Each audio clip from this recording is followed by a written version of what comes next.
감사하신 주님, 어린 10대였던 마리아께서 하나님의 말씀을 듣고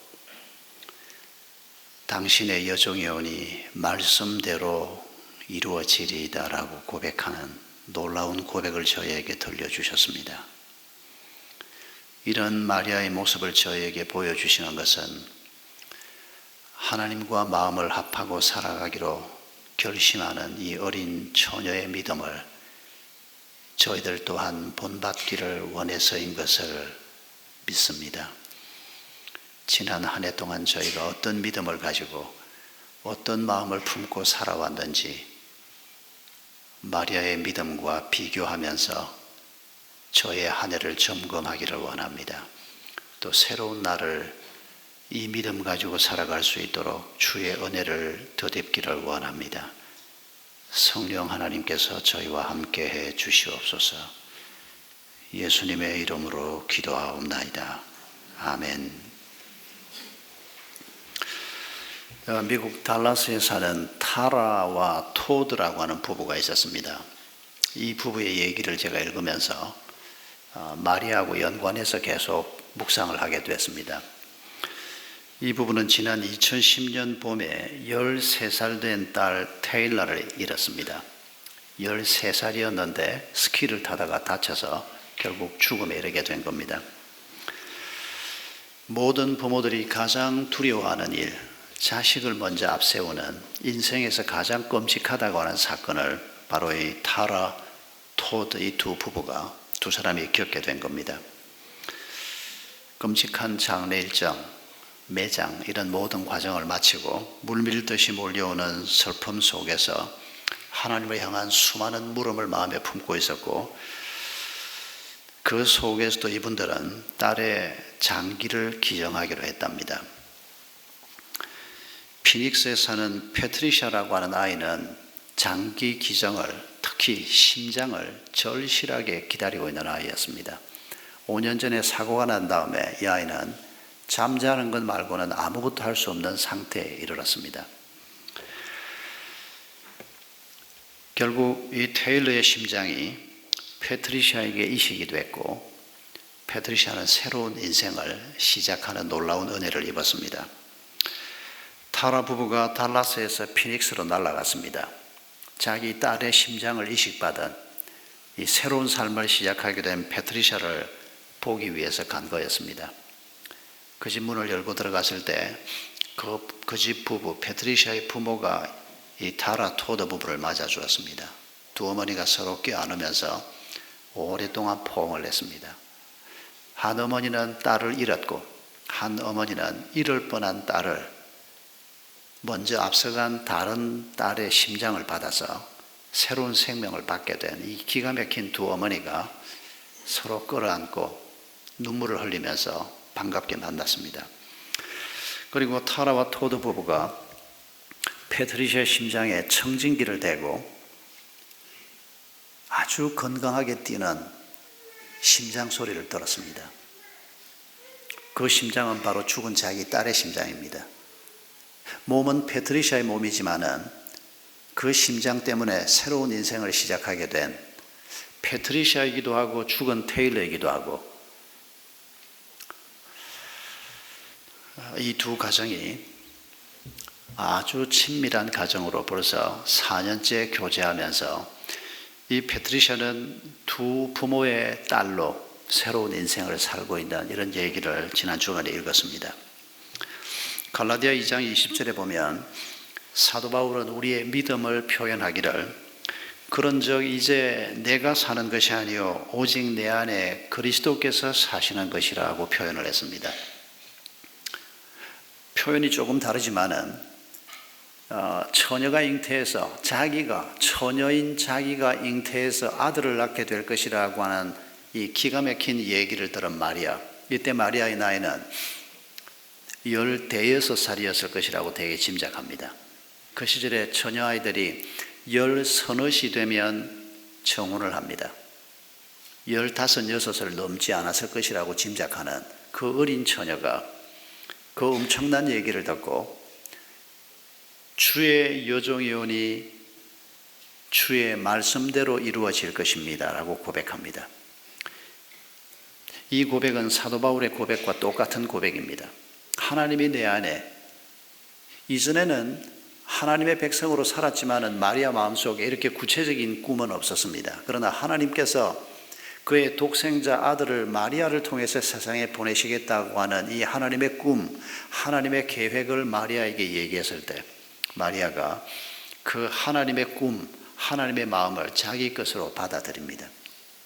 그 표현이 바로 주의 여종이오니 주의 말씀대로 이루어질 것입니다 라고 하는 고백입니다. 세상에서 가장 복된 사람이 누굴까? 저는 주저하지 않고 마리아라고 말하곤 합니다. 왜냐하면 어린 처녀였지만은 이 처녀는 세상 사람 아무도 알지 못할 때 하나님께서 오직 이 한 사람을 지목을 해서 너를 통해서 세상을 구원할 사람을 보내겠다고 하는 말씀을 처음 들었던 사람입니다. 그리고 이 소식이 조금씩 주변 사람들에게 알려지기 시작했습니다. 남편 요셉에게도 전해지고 또 천사들이 아기 예수가 태어났을 때 주변 사람들에게 또 선지자들에게 조금씩 전해지기 시작했지만은 이 우주적인 세계적인 큰 사건의 중심에 바로 하나님께서 이 어린 마리아를 세워두었습니다. 그런 점에서 마리아는 우리에게 평생 동안 아주 좋은 모범이 되는 분이라고 생각합니다. 우리가 오늘 이 마리아의 신앙을 좀 생각해 보면서 지난 한 해 동안 우리가 어떻게 살았는가, 특히 마리아가 마지막 그 자기가 낳은 아들, 자기가 양육한 아들, 그 예수 그리스도가 십자가에 달려 죽는 장면을 직접 목격합니다. 어머니로서 자기가 낳은 아들이 십자가에 달려 죽는 것이 어떤 고통이었을지 우리가 상상만 해봐도 끔찍한 일입니다. 눈앞에서 벌거벗기운 채로 온몸에 피를 흘리면서 몸이 찢겨져 죽는 그 고통을 당하는 모습을 어머니 마리아가 바라보고 있었습니다. 그리고 그 시신을 십자가에서 내려서 어머니 마리아가 그 아들의 시신을 안고 있는 그 장면을 조각으로 만든 분이 미켈란젤로입니다. 미켈란젤로의 피에타라고 하는 조각상을 아마 여러분 아실 겁니다. 피에타는 여러 작품이 있습니다. 그 중에서 미켈란젤로가 만들어서 지금 로마에 있는 성 베드로 성당에 안치되어 있는 이 피에타야말로 가장 걸작품이라고 얘기할 수밖에 없는, 그런데 그 마리아, 자기 죽은 아들을 품에 안고 예수를 내려다보고 있는 그 마리아의 얼굴이 참 기가 막힌 얼굴입니다. 아들을 잃어서 한없이 고통스러워하는 어머니의 얼굴과, 그러나 그 아들의 죽음이 아직 많은 사람들이 알지 못하지만은 세상 모든 사람을 구원할 수 있는 평강의 길로 들어가는 문을 여시는 축복의 사건이라는 것을, 이 두 사건을 동시에 마음에 품고 있는, 그리고 그 두 사건이 동시에 슬픔과 평온으로 마리아의 얼굴에 나타나는 그 작품이 바로 피에타라고 하는 작품입니다. 다시 한번 보실까요? 아마 여러분 지금 표정이 잘 안 보일 텐데, 여러 작품 중에서 이 작품이, 이 마리아의 얼굴 표정이 가장 뛰어난 표정이라고 저는 생각을 하는데, 여러분 한번 집에 가셔서 검색을 해서 한번 이 얼굴을 다시 한번 보시기 바랍니다. 참 기가 막힌 인생을 살았던 믿음의 사람 마리아, 그분을 우리가 오늘 기억해 보면서 이 마리아가 어떤 사람이라고 우리에게 소개하는가. 오늘 본문을 보면 누가는 이 마리아가 먼저 하나님의 은혜를 따라 산 사람이었다라고 소개하고 있습니다. 천사 가브리엘이 마리아에게 나타나서 28절에 보면 은혜를 받은 자여 평안할지어다, 주께서 너와 함께 하시도다 라고 말합니다. 놀라는 마리아에게 가브리엘 천사가 또 말합니다. 30절에 보면 마리아여 무서워하지 말라. 네가 하나님께 은혜를 입었느니라. 이 은혜라고 하는 단어가 마리아에게 가브리엘 입을 통해서 2번 선포됩니다. 여러분, 이 은혜가 어떤 은혜입니까? 처녀가 아들을 낳는 은혜입니다. 대단히 위험한 은혜입니다. 납득하기 어려운 은혜입니다. 그것도 나이가 지금 10대 중반이나 많아봐야 후반 이전 상태에 있는 아주 어린 처녀에게 하나님께서 이런 엄청난 말씀을 주시면서 그것이 너에게 임한 하나님의 은혜라고 얘기합니다. 여러분, 지난 한 해 동안 우리가 사모했던 은혜는 어떤 은혜입니까? 하나님께서 날 위해서 뭘 해주기를 기대하고 한 해 동안 살았습니까? 그래서 한 해를 마감하는 이 순간에 우리가 하나님 앞에 섭섭한 것은 무엇이고 또 하나님 앞에 감사하는 것은 무엇입니까? 은혜라고 하는 단어는 아주 특별한 단어입니다. 그런데 우리가 이 은혜를 사실은 잘 알지 못하는 경우가 너무 많습니다.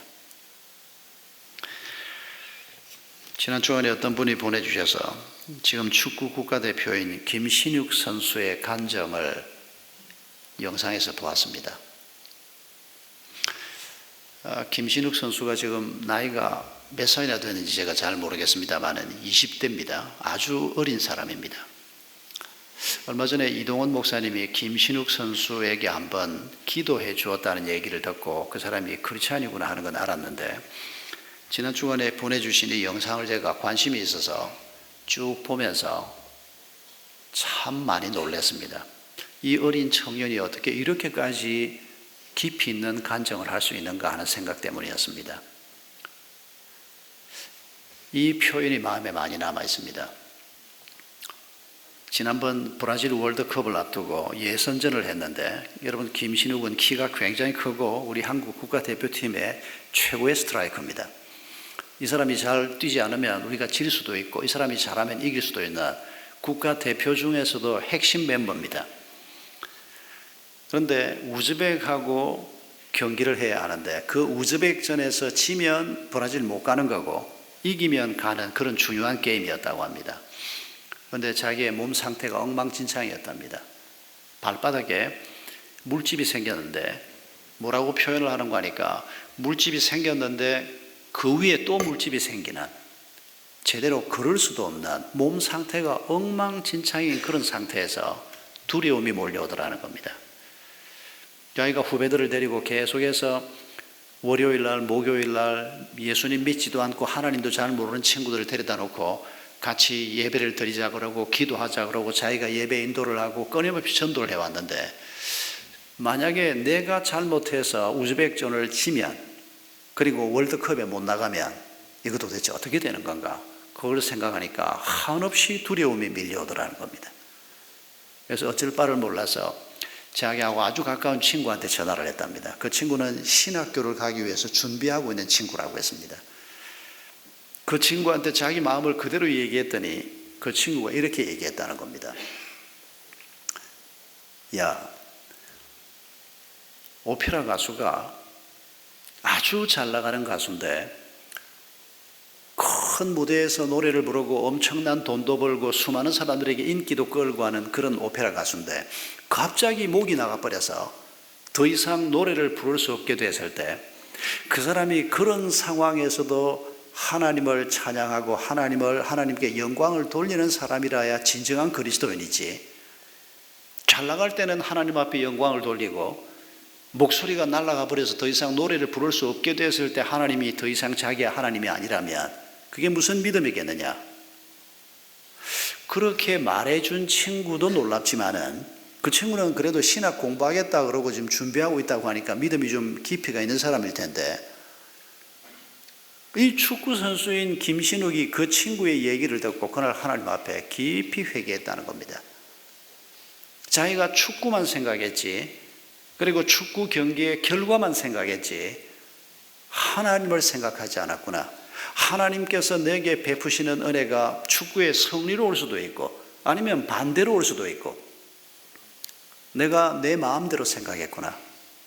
그리고 하나님 앞에 회개했다고 얘기를 하는데 아주 충격적인 간증이었습니다. 그것도 20대 젊은 청년이, 그것도 운동한다고 맨날 나가다니면서 그렇게 훈련을 제대로 받을 기회도 없었을 것 같은 청년이 그런 얘기를 하는데, 저는 마리아의 사건과 이 김신욱의 간증이 계속 오버랩돼서 제 마음에 한 주간 동안 남아있는 것을 느낄 수가 있었습니다. 하나님께서 우리에게 주시는 은혜는 항상 우리의 예측을 뛰어넘는 것입니다. 우리가 기대하는 정도로 하나님이 주시는 게 아니고 우리가 상상도 할 수 없었던 놀라운 일을 하나님이 행하시는 분입니다. 그리고 때로는 내가 이런 하나님의 은혜를 기대하고 가다 보면 이게 내 인생에 이게 과연 이익이 되나, 손해가 되는 것 아닌가, 심지어는 마리아처럼 이거 까딱 잘못하면 돌 맞아 죽는 거 아닌가, 이미 정혼을 한 상태입니다. 정혼이라고 하는 것은 보통 처녀들이 나이가 한 10-30살 돼서 이제 조금 자라면 결혼을 결정을 합니다. 그러면 그 기간 동안에 신랑 감은 결혼 지참금을 준비를 해서 처갓집에 갖다 줄 준비를 합니다.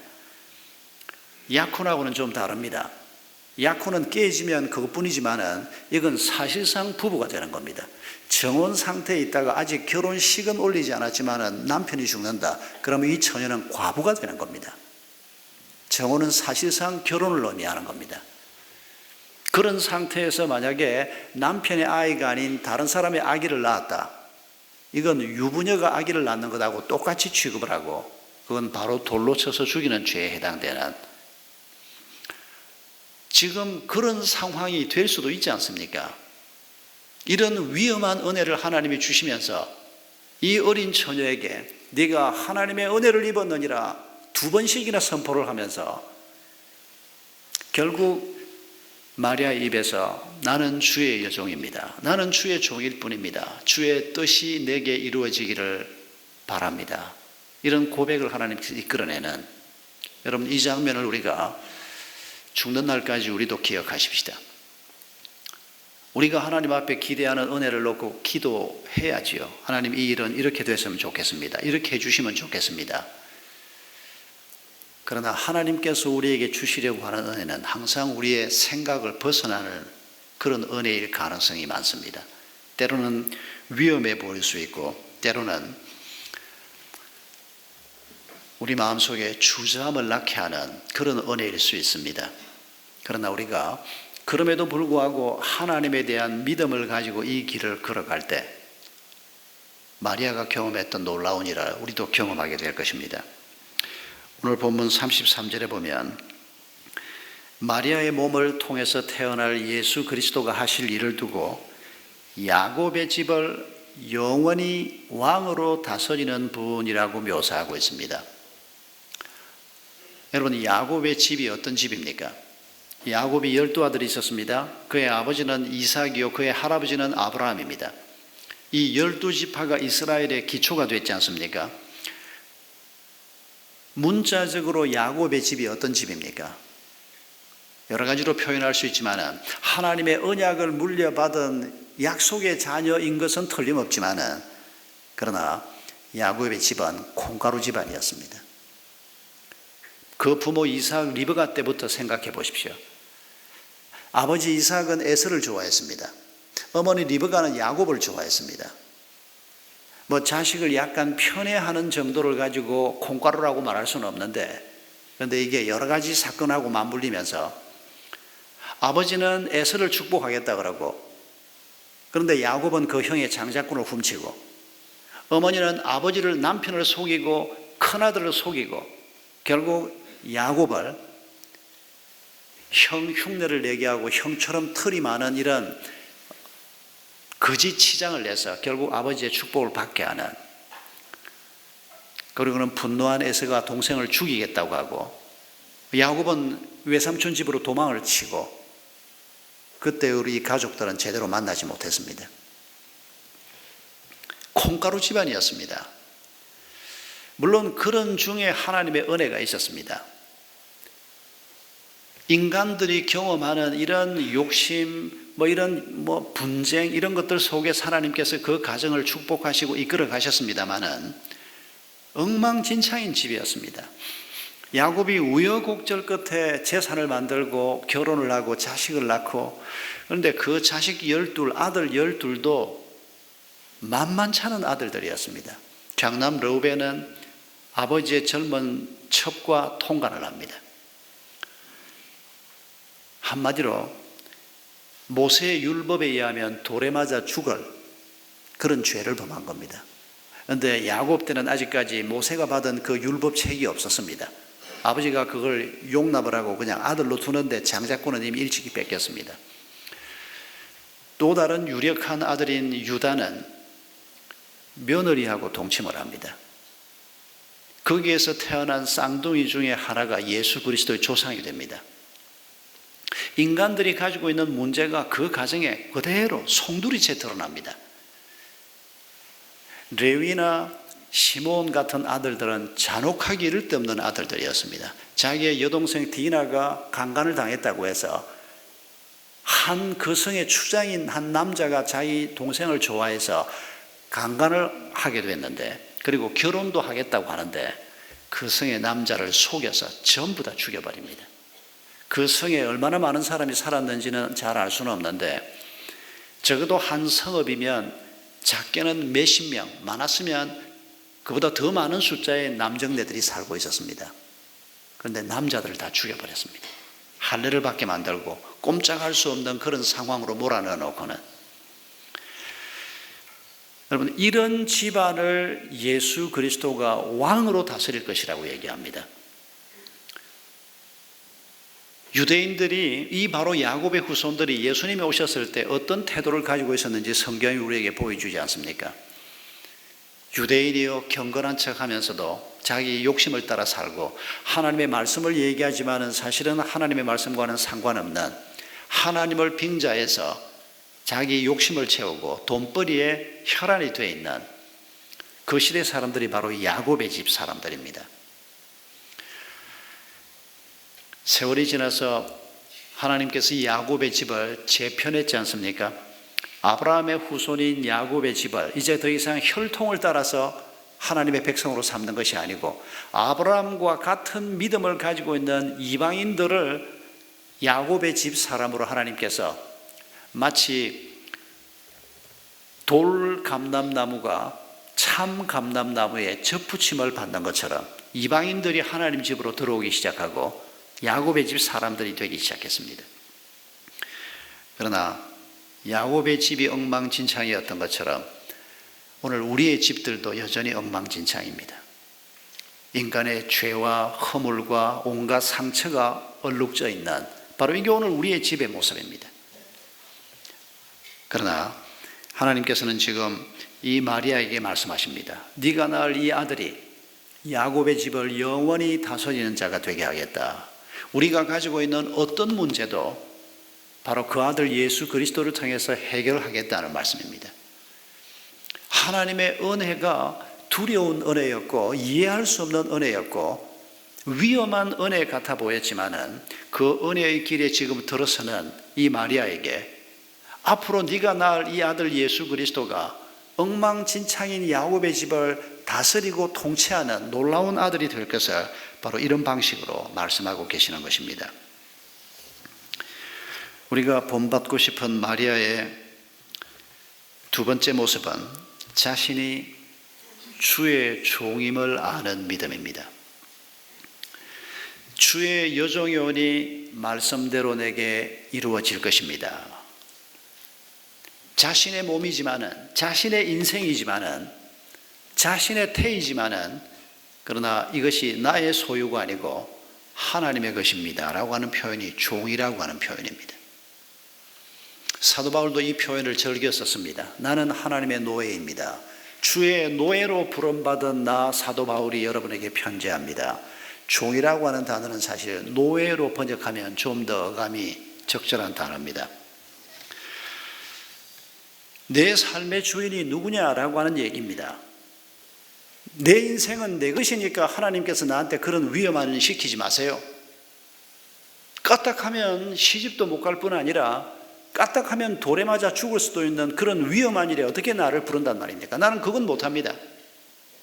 마리아가 그렇게 말할 수도 있는 입장 아닙니까? 그러나 하나님이 베푸시겠다는 그 은혜를 그대로 마음에 받기로 지금 결심하면서 나는 하나님의 종입니다. 하나님은 나의 주인이십니다. 내 몸도 내 태도, 내 슬픔도 내 기쁨도 하나님이 다스려 주십시오. 그게 지금 마리아가 고백하고 있는 것입니다.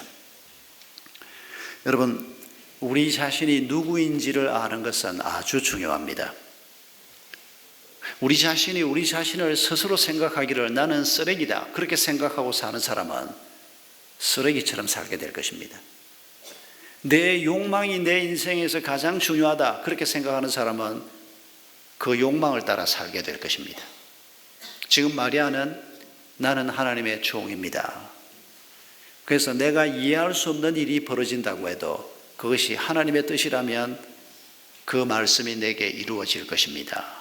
그게 바로 이 종이라고 하는 표현 속에 담겨 있는 말입니다.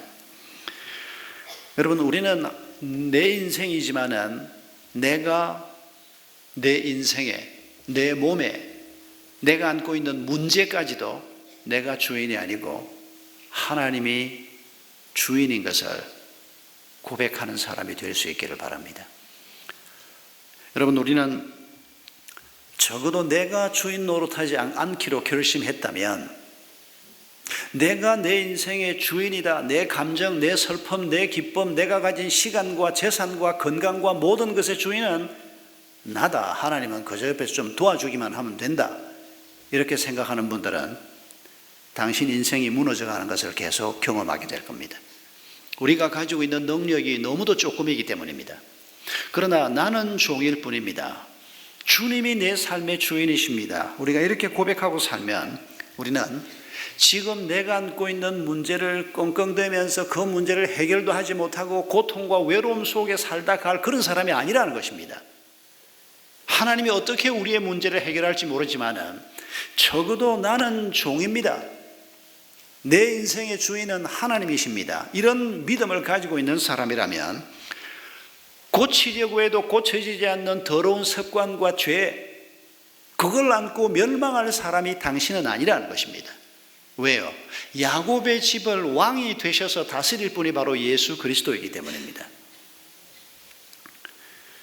여러분, 지난 한 해 동안 우리가 살아온 지난 2014년이 내가 주인이 돼서 산 한 해였습니까? 예수 그리스도가 주인이 돼서 산 한 해였습니까? 예수님이 당연히 주인이죠. 근데 그게 마음으로만 예수님이 주인이셨습니까? 실제로 내가 하는 말, 내가 행동하는 그 행동의 자리에까지 예수 그리스도가 주인이셨습니까? 여러분, 신명기 말씀이 끝나고 난 다음에 모세는 지휘권을 여호수아에게 넘기고 그리고 너보산으로 올라가서 죽습니다. 그리고 여호수아는 하나님의 말씀에 약속을 붙들고 홍해가 갈라지는 것처럼 요단강이 갈라지는 것을 보면서 가나안 땅으로 들어갑니다.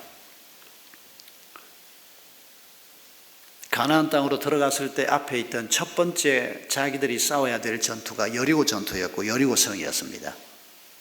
그 여리고성은 외벽과 내벽의 두께가 11m쯤 되는, 요즘 우리가 가서 보면 별거 아닌 성인데 그 당시 전쟁이나 그 당시 여러 가지 규모를 생각할 때 내벽 안쪽부터 외벽 끝까지의 길이가 11m쯤 되는 성은 그 당시로서는 난공불락이라고 말할 수 있는 성이었습니다. 그 성이 그들이 싸워야 될 첫 번째 전투였습니다. 더군다나 이제 요단강은 다시 보리 추수도가 돼서 도로 합해졌는데 물이 강 언덕까지 철철 흘러넘칠 정도로 자기들 뒤에는 요단강이 다시 흘러갑니다. 앞에는 여리고성이 있습니다. 그 사이에 덜판이 있는데 그 덜판을 길갈이라고 불렀습니다. 그 덜판에 하나님이 또 뭐를 시키는 거 하니까 광야에서 태어난 지난 40년 동안 태어난 젊은 남자들 중에서 할례 받지 않은 사람들을 전부 할례를 받으라고 얘기합니다. 그러면 전쟁에 나왔던 젊은 남자들 20대 30대들이 전부 할례를 받습니다. 할례를 받는 게 뭔지 아시죠? 한 일주일 동안은 꼼짝 못하고 누워 있어야 됩니다. 지금 뒤에는 요단 강물이 철철 흐르고 있는데 뒤로 이제 도망갈 곳도 없습니다. 그리고 앞에는 여리고성이 버티고 있고 그 여리고성을 통과해서 지금 가나안 땅으로 들어가야 합니다. 그런데 할례를 받게 하고 일주일 동안, 적어도 한 일주일입니다.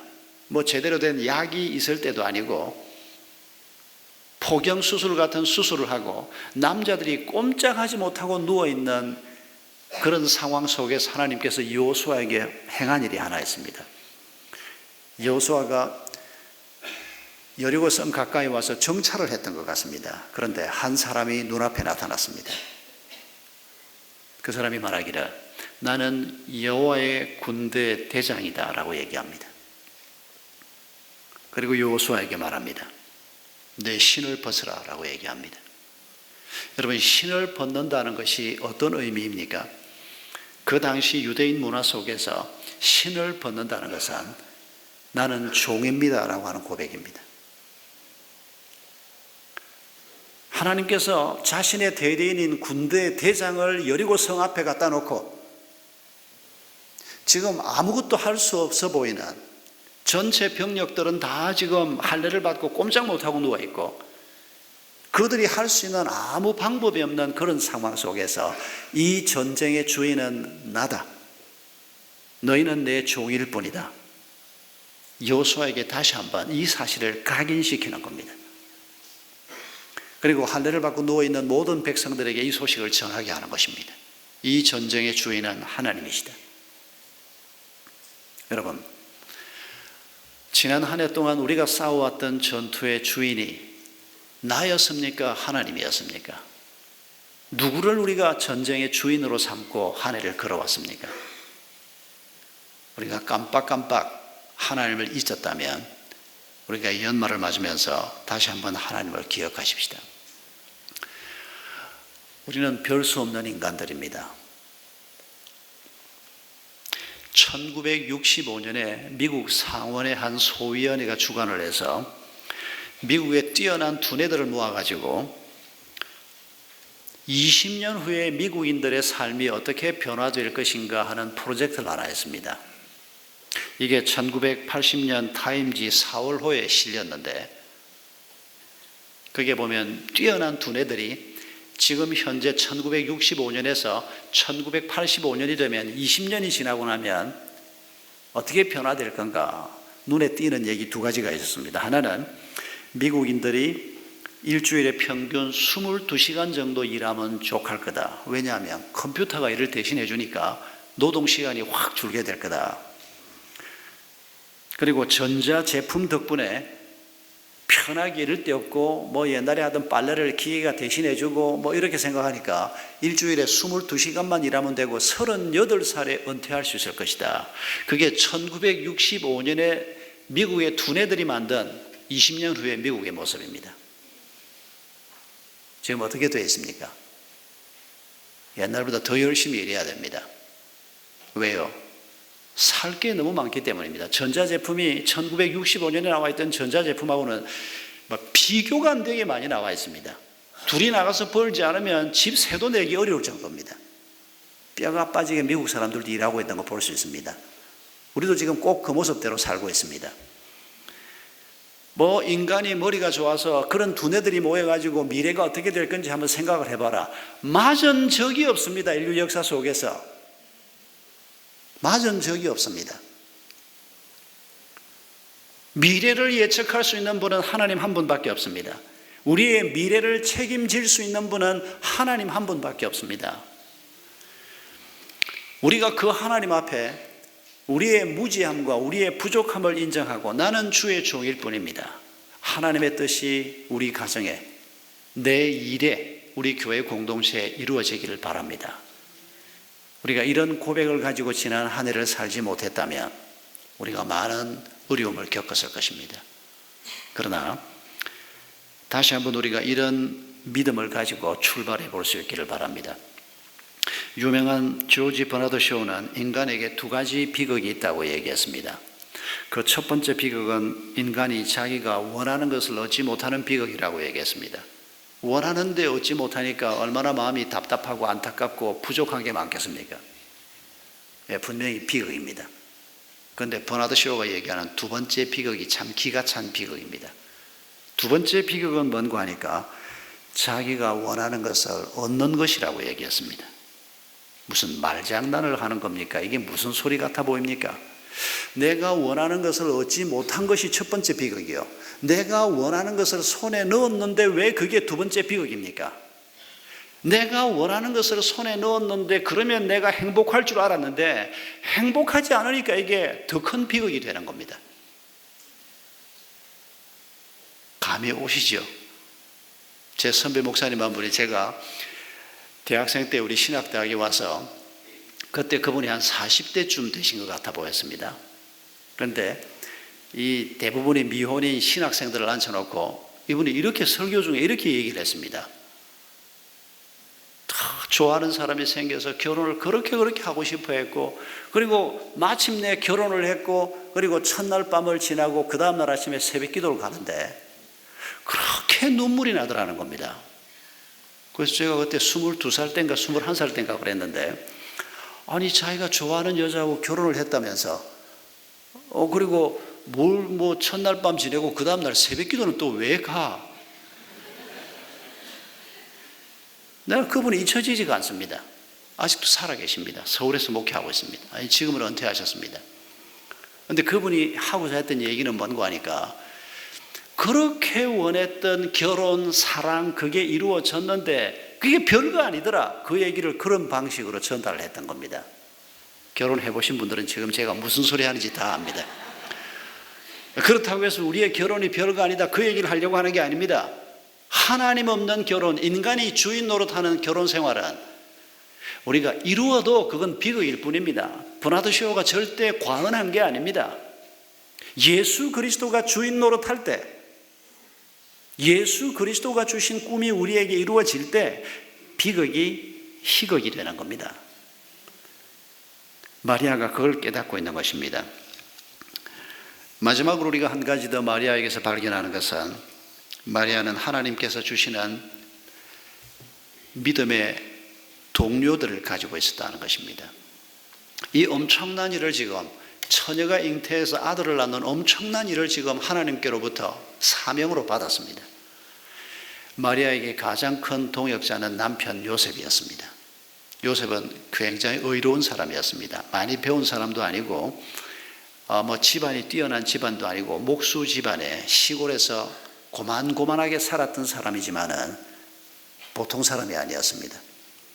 여러분, 자기하고 정혼했던 여자가 자기 아이가 아닌 다른 사람의 아이를 가졌다. 그랬을 때 여러분 같으면 어찌 하겠습니까? XX 같은 년 같으니라고. 어떻게 이럴 수가 있어? 안 그럴 사람이 여기 누가 있습니까? 분노에 차서 그냥 그 배신감 때문에 그걸 한 6개월 만에 이겨내는 사람도 있고 한 1년, 2년 만에 이겨내는 사람도 있겠지만은 요셉은 그렇지 않았습니다. 요셉도 아마 그런 배신감을 느꼈을 겁니다. 어떻게 이럴 수가 있나? 나하고 결혼하기로 하고 지금 자기는 결혼 지참금을 준비를 하고 어쩌면 장인 될 사람한테 그 돈을 이미 갖다 바쳤는지도 모릅니다. 이런 상황에서 이렇게 뒤통수를 치다니 율법대로 저 여자는 죽여야 돼. 그렇게 말한다고 해서 요셉을 욕할 사람은 아무도 없습니다. 그런데 요셉은 그런 사람이 아니었습니다.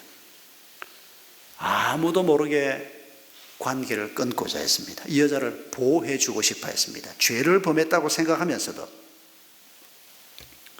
그런데 하나님께서 요셉에게 직접 나타납니다. 마리아에게 일어난 일이 어떤 일인가를 요셉이 듣고 요셉도 마리아하고 똑같은 아빠 노릇을 하는 이런 자리로 부름을 받는 것입니다. 여러분, 이런 사람이 없었으면 마리아가 어떻게 그 길을 걸어갔겠습니까? 마리아 혼자 하나님이 이 길을 가게 하는 것이 아닙니다. 부부는 그냥 한 집에 사는 부부로 사는 것으로는 그건 하나님이 원하시는 부부가 아닙니다. 믿음의 동역자가 되시기 바랍니다. 반드시 되시기 바랍니다. 믿음의 동역자가 되지 못하면 당신 가정은 그렇게 아름답게 세워질 수 없을 것입니다. 오늘 본문에서 엘리사벳 얘기를 합니다. 친족이라고 얘기하는데 어떻게 되는 친족일지 모르겠습니다. 아무튼 엘리사벳이 나이가 많은데도 불구하고 아기를 가졌다. 이게 이스라엘 사람들은 다 듣고 있는 소식이었을 것입니다. 제사장 집안 사람이고 이 사람들 얘기가 유명한 얘기였을 것으로 짐작이 되는데, 그 친족 엘리사벳 얘기를 하면서 하나님께서 마리아를 격려합니다. 마리아가 당장 엘리사벳을 만나러 갑니다. 석 달 동안 그 집에 머뭅니다. 이 집에 들어섰을 때 제사장의 아내요, 연세도 많으신 이 엘리사벳이 이 어린 처녀, 한 14살 된 처녀아이가 집으로 들어오는데 내 주의 어머니라고 부릅니다. 엘리사벳이 하나님의 음성을 들었다는 얘기입니다. 놀라운 표현을 엘리사벳이 하고 있습니다. 신분으로 말하면 이쪽은 제사장입니다. 이 사람은 그냥 평범한 농사꾼 혹은 목동의 아내가 될 사람이고 그런 집안의 여인입니다. 그런데 이 어린 처녀를 향해서 놀라운 표현을 하는가 하면, 내 뱃속에 있는 아기가 당신 때문에 기뻐 뛰어논다, 이렇게 또 얘기를 합니다. 이게 무슨 말도 안 되는 소리입니까? 성경을 하나님의 말씀으로 믿지 않는 사람은 표현을 해도 그렇게 오바를 할 수가 있나, 이렇게 말할지 모르겠습니다. 그러나 여러분, 이 말은 지금 이 마리아를 격려하기 위해서 하나님께서 고귀한 여인인, 적어도 신분상으로 또 하나님의 놀라운 은혜를 입은 이 엘리사벳을 사용할 뿐 아니라 그때 이미 태중에 있는 세례 요한, 이 아기가 기뻐 뛰어논다라고 표현할 정도로 하나님께서 마리아를 격려하고 싶은 것입니다. 그게 하나님의 마음입니다. 여러분, 믿음의 길을 걸어가면서 우리에게도 이런 친구가 필요합니다. 반드시 필요합니다. 이런 신앙의 동반자, 신앙의 격려자가 없으면 우리 인생은 너무도 황폐한 삶이 되고 말 것입니다. 여러분, 이런 친구들을 목장에서 얻으시기 바랍니다. 인생을 나누고 삶을 나누고 슬픔을 나누는 그 자리가 아니면 진정한 친구를 얻기가 어렵습니다. 바빠서 금년 한 해 동안 목장 모임에 잘 못 나가신 분들은 틀림없이 친구도 없을 겁니다. 마음에 깊은 시름을 나누고 감사를 나누고 기쁨을 나눌 수 있는 그런 나눔을 통해서 믿음의 친구를 얻을 수 있고 동반자를 얻을 수가 있는 것입니다. 여러분, 반드시 하나님이 주시는, 마리아에게 주셨던 이 축복을 우리도 누릴 수 있는 하나님의 은혜가 있기를 바랍니다. 하나님께서는 마리아를 통해서 이런 하나님의 뜻을 이루실 뿐 아니라 오늘 우리를 통해서도 하나님의 뜻이 이루어지기를 원하십니다. 하나님의 뜻이 내게도, 내 가정에도, 우리 목장에도 이루어지기를 원합니다. 이런 마음으로 우리 함께 하나님을 찬송하겠습니다. 불편하지 않은 분들은 자리